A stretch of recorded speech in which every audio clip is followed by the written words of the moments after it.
The fireworks don't matter. They don't matter. No one cares. And then when I get the fireworks, they really make me happy. And it's stupid because I know they don't matter and I tell myself they don't matter. And then I get them and I'm like, yay, fireworks. Do subscribers even matter? My conversation with Alex from Mr. Alex Tech, we got into that, as well as why did he grow in the first place? I asked him here, what led to your initial success on YouTube?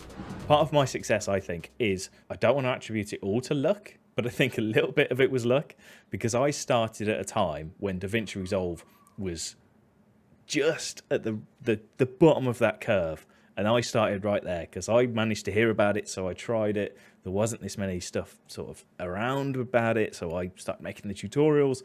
And then all of a sudden, it started to get more popular. DaVinci Resolve 16 came out not long after I made that, and everyone was searching for that. And they just kept adding bits onto DaVinci Resolve to make it more usable and more beginner friendly and more capable as an editor rather than a coloring package.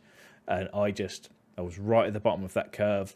It was a quick tips for total beginners, which is what everyone was looking for. Everyone was a beginner at that point.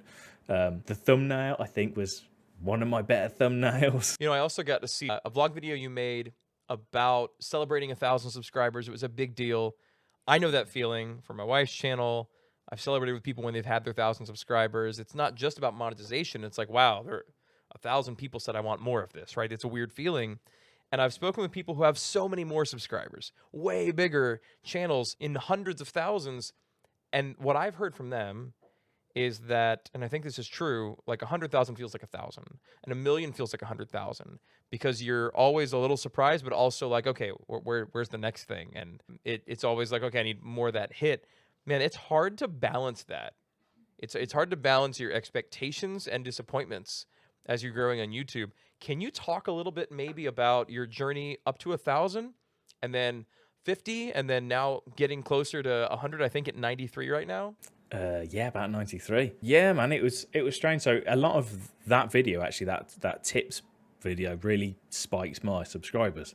And I remember seeing that and just got really excited about it because people were watching and I found something that people wanted to see. I had actually done a video just before that one, and it was how to light. I was selling some lenses on eBay.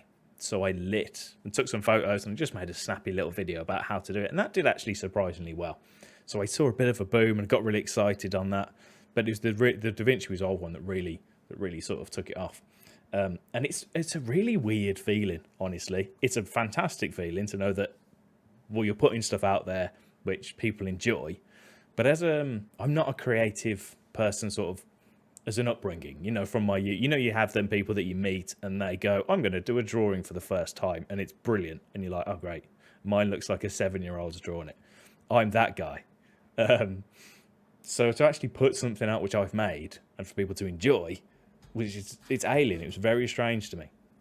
So when I got to 1,000, it was amazing. I was really chuffed that people were watching and people wanted to see more of it. So it was really, really nice. And then it just kept snowballing. I think I got to about 30,000 was really not quick, but you know, like it just felt like it really sped up. It seems to me that you like what you're creating.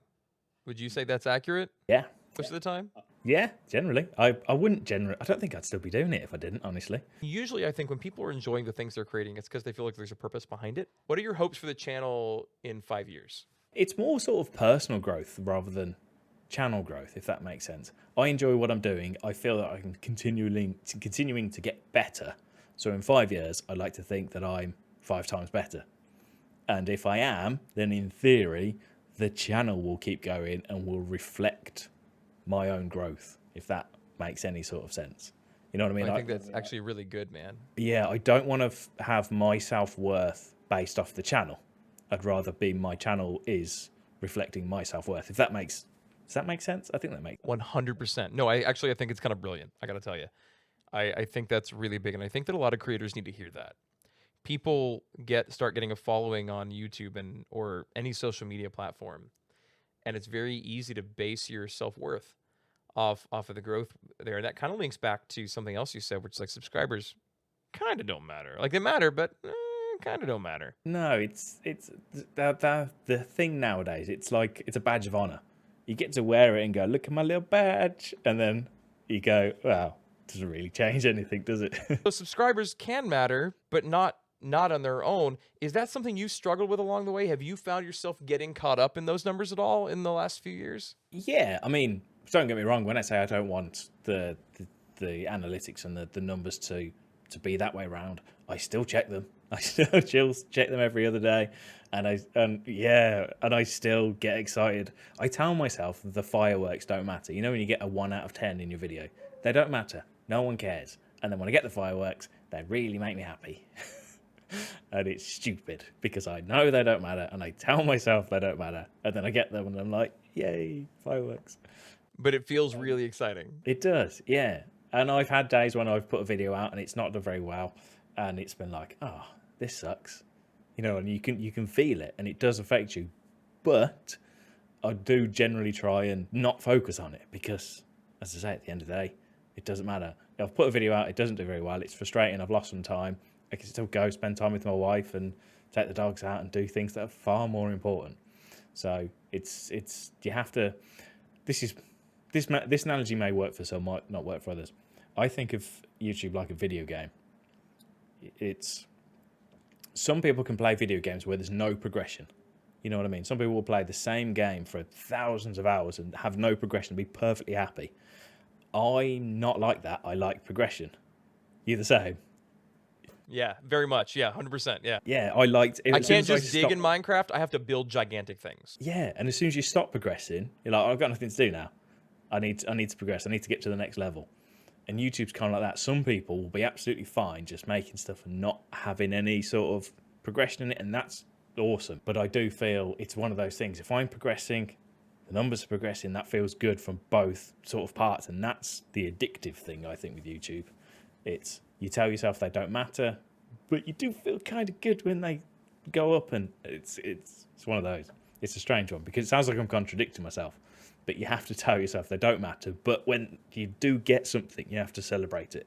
And I'd love for you guys to get the fireworks and to be able to celebrate as well, but maybe you need a better channel trailer that gets people to subscribe. If you struggle with that, I actually made a video teaching you step by step how to create an awesome channel trailer. So after you hit subscribe, go ahead and click here to watch that.